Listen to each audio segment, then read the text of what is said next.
That takes us to our talk of the tape. After the best month for stocks in nearly a year and a half, a move that's been as broad-based as we've seen in a long time, is there now enough reasons to get more bullish?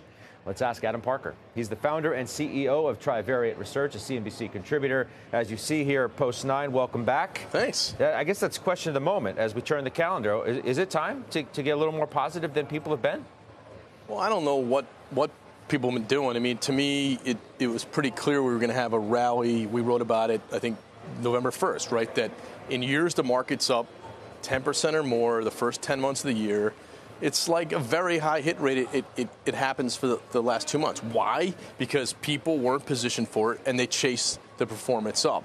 People I talked to were wondering, when they need to start sort of twisting for something that could change in January. I mean, this past year we saw a huge reversal in NVIDIA, in Meta, in Tesla. After they got killed in 22, they've been monster good stocks in 23. So I think people are trying to figure out when do they fade and get more negative. I don't sense people I talk to think I'm going to get incrementally bullish now, at least the conversations I've been having. Why not?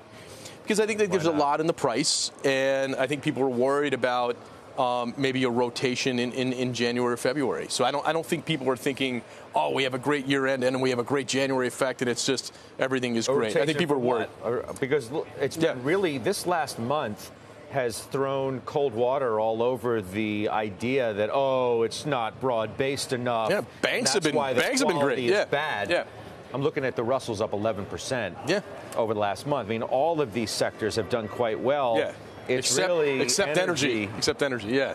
Is the laggard. Energy had, I checked this today, at least in the last 25 years that I checked, we haven't seen a month where the S&P was up 7.5% or more and energy was down. This is like the worst month for energy in a big uptape in a long time. I'm confused by that.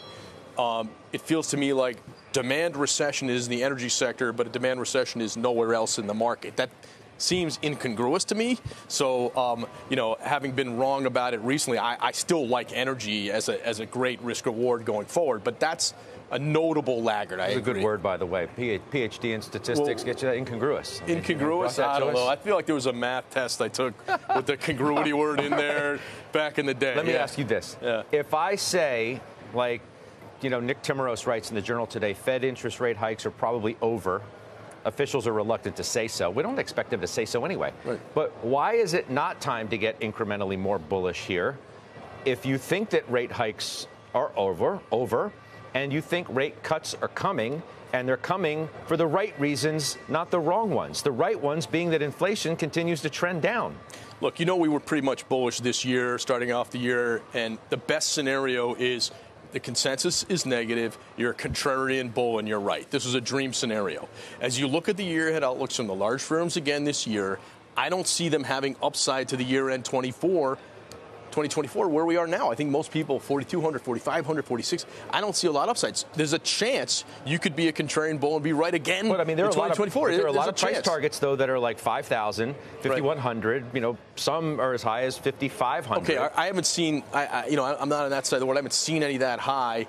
I do think that the Goldilocks scenario continuing would be they don't cut and earnings are okay.